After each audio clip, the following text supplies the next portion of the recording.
ಆತ್ಮೀಯ ಬಂಧುಗಳೇ, ಇಂದು ನಿಮ್ಮ ಎದುರಿಗೆ ಒಂದು ಪುರಾಣ ಪ್ರಸಿದ್ಧವಾದಂತಹ, ಬಹಳಷ್ಟು ಜನ ಕೇಳದೇ ಇರುವಂತಹ ಒಂದು ಸುಂದರವಾದಂತಹ ಕಥೆಯನ್ನು ಪ್ರಸ್ತುತಪಡಿಸ್ತಾ ಇದ್ದೇನೆ.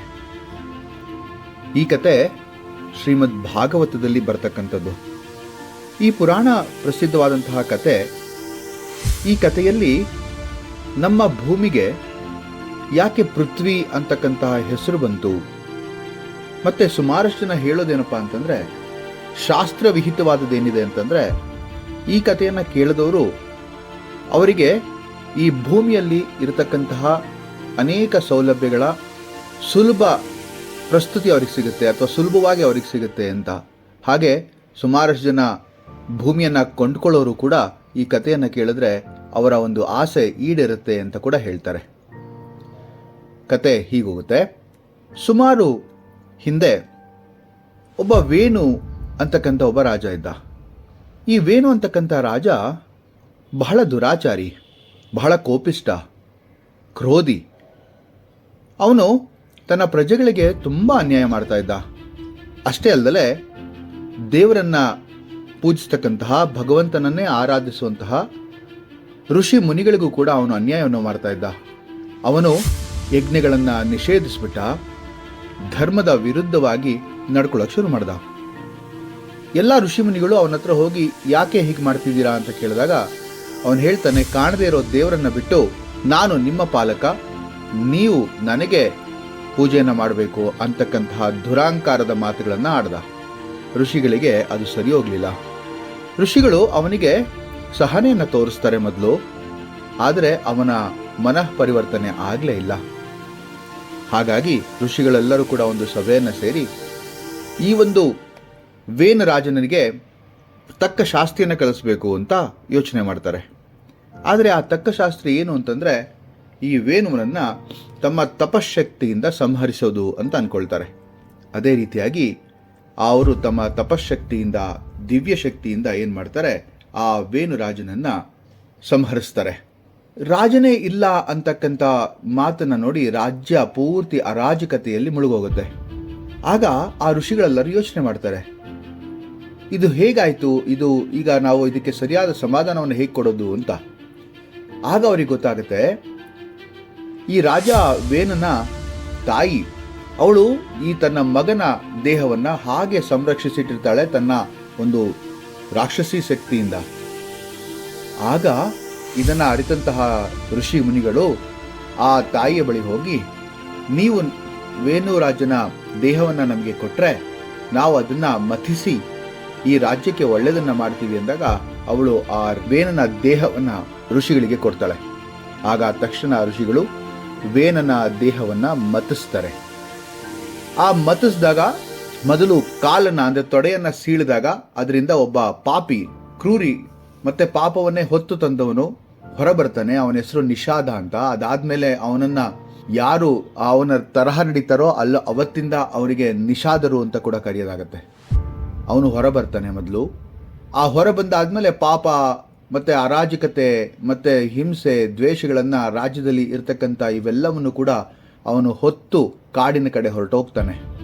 ಆಮೇಲೆ ಬಂದದ್ದು ಪೃಥು ಮಹಾರಾಜ. ಆ ಪೃಥು ಮಹಾರಾಜ ವಿಷ್ಣುವಿನ ಒಂದು ಅಂಶ. ಆ ಸಾಕ್ಷಾತ್ ವಿಷ್ಣುವಿನ ಅಂಶನಾದಂತಹ ಪೃಥು ಮಹಾರಾಜ ಬರ್ತಾನೆ. ಇನ್ನೊಂದು ಕಡೆ ಬರ್ತಾಳೆ ಸಾಕ್ಷಾತ್ ಲಕ್ಷ್ಮಿ. ರಾಜ ಪೃಥು ರಾಜ್ಯವನ್ನು ಆಳಬೇಕು ಅಂತ ಋಷಿಮುನಿಗಳೆಲ್ಲರೂ ಕೂಡ ಕೇಳ್ಕೊಂಡಾಗ ಪೃಥು ಅದನ್ನು ಒಪ್ಕೊಳ್ತಾನೆ. ಆಗ ರಾಜ್ಯವನ್ನು ಆಳೋದಕ್ಕೆ ಶುರು ಮಾಡ್ತಾನೆ. ಆದರೆ ರಾಜನಾದ ತಕ್ಷಣ ನೋಡ್ತಾನೆ, ಈ ಭೂಮಿ ಅವನ ರಾಜ್ಯದ ಪ್ರಜೆಗಳಿಗೆ ಧಾನ್ಯಗಳನ್ನೇ ಕೊಡ್ತಾ ಇರಲ್ಲ. ಎಲ್ಲಿ ನೋಡಿದ್ರು ಕೂಡ ಜನ ಆಹಾಕಾರ, ಹಸುವಿನಿಂದ ಬಳಲ್ತಾ ಇರ್ತಾರೆ. ಆಗ ಪೃಥ್ವಿಗೆ ತುಂಬ ಕೋಪ ಬರುತ್ತೆ. ಅವನು ಬಾಣ ಹಿಡಿದು ಭೂಮಿಗೆ ದಂಡಿಸಲು ಸಿದ್ಧನಾಗ್ತಾನೆ. ಆ ಭೂದೇವಿ ಇವನಿಂದ ಭಯಗೊಂಡು ಹಸುವಿನ ರೂಪವನ್ನು ತಾಳ್ತಾಳೆ. ತೆಗೆದುಕೊಂಡು ಅಲ್ಲಿಂದ ಓಡೋಕೆ ಶುರು ಮಾಡ್ತಾಳೆ. 7 ಲೋಕಗಳಲ್ಲೂ ಕೂಡ ಓಡ್ತಾಳೆ. ಎಲ್ಲ ಕಡೆ ಓಡಿದ್ರು ಕೂಡ ಪೃಥು ಮಹಾರಾಜ ಅವಳನ್ನ ಹಿಂಬಾಲಿಸೋದು ಬಿಡಲ್ಲ. ಆಕೆ ಬ್ರಹ್ಮಾಂಡದ ಎಲ್ಲ ಕಡೆ ಓಡಿದ್ರು ಕೂಡ ಪೃಥು ಮಹಾರಾಜ ಆಕೆಯನ್ನು ಹಿಡಿಯಲು ಪ್ರಾರಂಭಿಸ್ತಾನೆ. ಅಂತಿಮವಾಗಿ ಭೂದೇವಿ ಆತ್ಮಸಮರ್ಪಣೆನ ಮಾಡ್ತಾಳೆ ಮತ್ತು ಅವಳನ್ನೇ ರಕ್ಷಿಸಿಕೊಳ್ಳಲು ಅವಳು ಪ್ರಾರ್ಥಿಸ್ತಾಳೆ. ಅಲ್ಲಿ ತನ್ನ ಕೆಚ್ಚಲಲ್ಲಿ ಹಾಲನ್ನು ಹೆಚ್ಚಿಸಿ ಧಾನ್ಯ, ಔಷಧಿ ಮತ್ತು ಸಂಪತ್ತುಗಳನ್ನು ಮತ್ತೆ ಭೂಮಿ ಮೇಲೆ ಕರುಣಿಸ್ತಾಳೆ.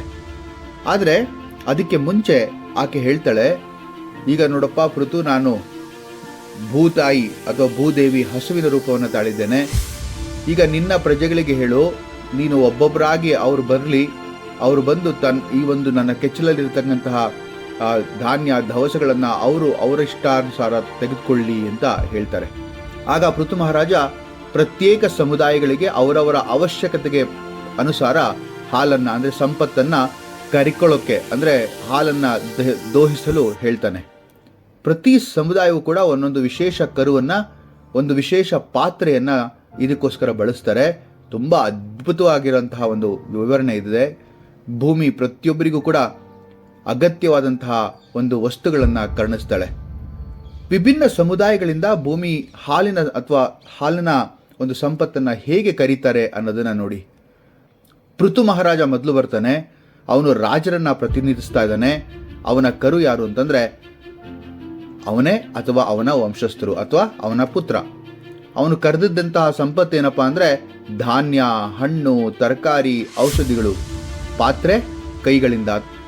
ಮುಂದೆ ಬರೋಂಥವ್ರು ಋಷಿಗಳು, ಅವರನ್ನ ಸಂತರು ಅಥವಾ ಬ್ರಾಹ್ಮಣರು ಅಂತ ಅನ್ಬೋದು. ಆಗ ಕರು ಆಗಿ ಬೃಹಸ್ಪತಿಯನ್ನ ಕಳಿಸ್ತಾರೆ, ದೇವತೆಗಳ ಗುರು. ಅವರು ಕರೆದಂತಹ ಸಂಪತ್ತೇನಪ್ಪ ಅಂತಂದ್ರೆ ವೇದಜ್ಞಾನ, ಯಜ್ಞ ಮಂತ್ರಗಳನ್ನ ಕರ್ಕೊಳ್ತಾರೆ. ಅವರು ಹಿಡಿದಂತಹ ಪಾತ್ರೆ ಕಮಂಡಲ ಆಗಿರುತ್ತೆ. ಮತ್ತೆ ಬರ್ತಾರೆ ದೇವತೆಗಳು, ಅಂದ್ರೆ ಇಂದ್ರ ಮುಂತಾದವರೆಲ್ಲ ಬರ್ತಾರೆ. ಆಗ ಕರುವಾಗಿ ಅವರು ಇಂದ್ರನನ್ನೇ ಕಳಿಸ್ತಾರೆ. ಆಗ ಕರು ಆ ಹಾಲನ್ನ ಅಂದ್ರೆ ಹಸುವಿನಿಂದ ಹಾಲನ ಮುಖಾಂತರ ಅಂದ್ರೆ ಸಂಪತ್ತನ್ನ ಕಳಿಸಿದವರು ಅಮೃತ ಮತ್ತೆ ದೈವಿಕ ಶಕ್ತಿಯನ್ನ ಅವರು ಪಡಿತಾರೆ. ಮತ್ತೆ ಬಂಗಾರದ ಪಾತ್ರೆಯನ್ನೇ ಅವರು ಬಳಸ್ತಾರೆ. ಅದಾದ ನಂತರ ಅಸುರರು ಬರ್ತಾರೆ, ರಾಕ್ಷಸರು, ದೈತ್ಯರು ಅಂತಾರಲ್ಲ, ಅವರು ಬರ್ತಾರೆ. ಅವರು ಕರುವಾಗಿ ಪ್ರಹ್ಲಾದನನ್ನ ಅಥವಾ ಬಲಿ ಚಕ್ರವರ್ತಿಯನ್ನ ಕಳಿಸ್ತಾರೆ. ಅವರು ಕರೆದಂತಹ ಸಂಪತ್ತೇನಪ್ಪ ಅಂದ್ರೆ ಮದ್ಯ, ನಶಿಲು ಪದಾರ್ಥಗಳನ್ನ ಅವರು ಪಡ್ಕೊಳ್ತಾರೆ. ಅವರು ಪಡೆದಿದ್ದು ಕಬ್ಬಿಣದ ಪಾತ್ರೆಯಲ್ಲಿ. ಅದಾದ ನಂತರ ಬರ್ತಕ್ಕಂಥವರು ಯಕ್ಷರು, ರಾಕ್ಷಸರು ಮತ್ತೆ ಭೂತ ಪ್ರೇತಗಳು. ಅವರು ತಮ್ಮ ಕರುವಾಗಿ ರುದ್ರ ಅಂದ್ರೆ ಶಿವನನ್ನ ಕಳಿಸ್ತಾರೆ. ಅವರು ಕರೆದಂತಹ ಸಂಪತ್ತು ರಕ್ತ ಮತ್ತೆ ಮಾಂಸ, ಹಿಡಿದಂತಹ ಪಾತ್ರೆ ತಲೆಬುರುಡೆ. ಅದಾದ ನಂತರ ಬಂದವರು ಗಂಧರ್ವರು ಮತ್ತೆ ಅಪ್ಸರರು. ಅವರು ವಿಶ್ವಾವಸು ಅಂದ್ರೆ ಗಂಧರ್ವ ರಾಜ ವಿಶ್ವಾವಸುವನ್ನು ಕಳಿಸ್ತಾರೆ. ಅವರು ಪಡೆದಂತಹ ಸಂಪತ್ತು ಸಂಗೀತ ಮತ್ತು ಸುಗಂಧ ದ್ರವ್ಯಗಳು. ಅವರು ಪಡೆದಂತಹ ಪಾತ್ರೆ ಕಮಲದ ಹೂವು. ಅದಾದ ನಂತರ ಬಂದವರು ನಾಗಗಳು ಮತ್ತು ಸರ್ಪಗಳು. ಅವರು ತಮ್ಮ ಕರುವಾಗಿ ತಕ್ಷಕನನ್ನ ಅಂದ್ರೆ ನಾಗರಾಜನನ್ನ ಕಳಿಸ್ತಾರೆ. ಅವರು ಕರೆದಂತಹ ಸಂಪತ್ತು ವಿಷ, ಹಿಡಿದಂತಹ ಪಾತ್ರೆ ಗುಹೆ ಅಥವಾ ಈ ವಲ್ಮೀಕ, ಬಿರುಕು ಅಂತ ಕೂಡ ಕರೀತಾರೆ. ಮತ್ತೆ ಬಂದದ್ದು ಪರ್ವತಗಳು ಮತ್ತು ಗುಡ್ಡಗಳು. ಆಗ ಕರುವಾಗಿ ಹಿಮಾಲಯವನ್ನು ಕಳಿಸ್ತಾರೆ. ಪಡೆದಂತಹ ಸಂಪತ್ತು ಅಮೂಲ್ಯ ರತ್ನಗಳು, ಔಷಧಿಯ ಗಿಡಗಳು ಅಂತ ಹೇಳ್ತಾರೆ. ಪಡೆದಂತಹ ಪಾತ್ರೆ ಪರ್ವತದ ಶಿಖರ. ಅದಾದ್ಮೇಲೆ ಬಂದದ್ದು ಮರಗಳು ಮತ್ತೆ ವೃಕ್ಷಗಳು. ಅದನ್ನ ಕರುವಾಗಿ ಕಳಿಸಿದ್ದು ಪಿಪಿಲ ಅಂದ್ರೆ ಅಶ್ವತ್ಥ ವೃಕ್ಷ. ಪಡೆದಂತಹ ಸಂಪತ್ತು ಹಣ್ಣು, ಹಂಪಲು, ಗಂಧದ ತೈಲ ಮುಂತಾದವು. ಪಾತ್ರೆ ಭೂಮಿಯ ಮಣ್ಣಿನ ಪಾತ್ರೆ. ಅದಾದ ನಂತರ ಬಂದಿದ್ದು ಹಸು ಮತ್ತು ಪ್ರಾಣಿಗಳು. ಅವರು ಕಳಿಸಿದ್ದು ಕಾಮಧೇನುವನ್ನ, ಪಡೆದದ್ದು ಹಸಿರು ಹುಲ್ಲು ಮತ್ತು ಮೇವು. ಆ ಪಾತ್ರೆ ಏನಾಗಿತ್ತು ಅಂದ್ರೆ ಗೌಶಾಲೆ ಅಥವಾ ಕಾಟಲು ಮೈದಾನವನ್ನ ಅವರು ಪಾತ್ರೆಯನ್ನಾಗಿ ಕರ್ಕೊಳ್ತಾರೆ. ಎಂತಹ ಅದ್ಭುತವಾದಂತಹ ಈ ಪೃಥು ಮಹಾರಾಜನ ಕಥೆಯಲ್ಲಿ ನಾವು ಪಡಿಬೇಕಾದಂತಹ ಅತಿ ಮುಖ್ಯವಾದಂತಹ ಅಂಶಗಳೇನಪ್ಪ ಅನ್ನೋದನ್ನ ಸ್ವಲ್ಪ ಗಮನಿಸೋಣ. ಈ ಪೃಥು ಮಹಾರಾಜ ಈ ರಾಜನಲ್ಲಿ ಅರಾಜಕತೆಯನ್ನ ಉಂಟಾದಾಗ ಹೇಗೆ ಮನುಷ್ಯರು ಅಥವಾ ರಾಜ್ಯರು ಹೇಗೆ ಬಾಳ್ಬೇಕು, ಅದಕ್ಕೆ ಪ್ರಜೆಯಂ ಪಾಲಿಸಬಲ್ಲಡಾತ ನರಸಂ ಅಂತ ಹೇಳಿರುವಂತಹ ಮಾತು ಸೋಮೇಶ್ವರ ಶತಕದಲ್ಲಿದೆ. ಆದ್ರಿಂದ ಪೃಥು ಮಹಾರಾಜನ ಆದರ್ಶ ರಾಜಭಾರ ತುಂಬಾ ಪ್ರಸಿದ್ಧಿಯನ್ನ ಪಡಿತು. ಅವರನ್ನ ಪ್ರಥಮ ರಾಜಶ್ರೀ ಅಂತ ಕೂಡ ಅವರನ್ನ ನಾವು ಕರಿತೇವೆ. ಅವರ ಆಡಳಿತದಲ್ಲಿ ಆರ್ಥಿಕ ಸಮೃದ್ಧಿ ಅಂದ್ರೆ ಕೃಷಿ ಮತ್ತೆ ವ್ಯಾಪಾರ ಹಬ್ಬತ್ತೆ, ನ್ಯಾಯ ಮತ್ತೆ ಭದ್ರತೆ ದೊರೆಯುತ್ತೆ, ಧಾರ್ಮಿಕ ಪುನರ್ಜೀವನ ಆಗುತ್ತೆ. ಪೃಥು ಮಹಾರಾಜ ಮತ್ತೆ ಅವನಿಗೆ ಆ ವಿಷ್ಣುವಿನ ಪರಮಾಶೀರ್ವಾದ ಯಾವಾಗಲೂ ಇರುತ್ತೆ.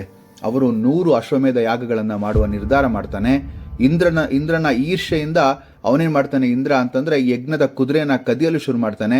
ಆಗ ವಿಷ್ಣು ಸ್ವತಃ ಪ್ರತ್ಯಕ್ಷವಾಗಿ ಪೃಥ್ವಿಗೆ ಅನುಷ್ಠಾನ ಮತ್ತು ಭಕ್ತಿ ಅವರಿಗಿಂತ ಹೆಚ್ಚಿನದು ಅಂತ ಹೇಳ್ಬಿಟ್ಟು ಅದನ್ನು ಕಳಿಸ್ತಾನೆ.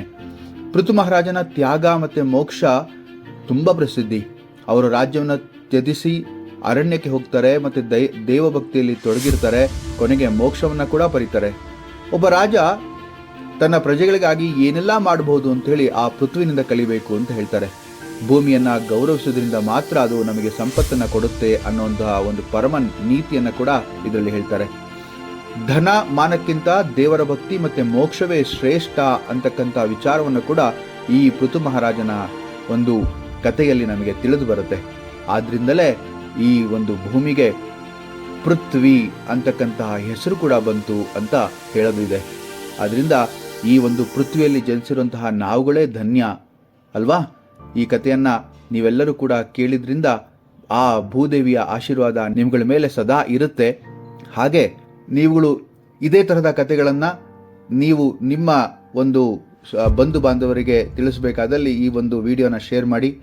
ಹಾಗೆ ನನ್ನ ಚಾನಲನ್ನು ಇನ್ನೂ ಕೂಡ ನೀವು ಸಬ್ಸ್ಕ್ರೈಬ್ ಮಾಡಿಲ್ಲ ಅಂದರೆ ದಯವಿಟ್ಟು ಸಬ್ಸ್ಕ್ರೈಬ್ ಮಾಡಿ ಅಂತ ಕೇಳ್ಕೊಳ್ತಾ, ಇದೇ ತರಹದ ಪುರಾಣದ ಇನ್ನೂ ಬಹಳಷ್ಟು ಕಥೆಗಳನ್ನು ನಿಮ್ಮ ಮುಂದೆ ತರುವಂತಹ ಇಚ್ಛೆಯನ್ನು ವ್ಯಕ್ತಪಡಿಸ್ತಾ ಇದ್ದೇನೆ. ಅದಕ್ಕೆ ನಿಮ್ಮ ಆಶೀರ್ವಾದವನ್ನು ಕೋರ್ತಾ ಇದ್ದೇನೆ. ಮತ್ತೊಂದು ಕಥೆಯೊಂದಿಗೆ ಮತ್ತೆ ಭೇಟಿಯಾಗೋಣ. ನಮಸ್ಕಾರ.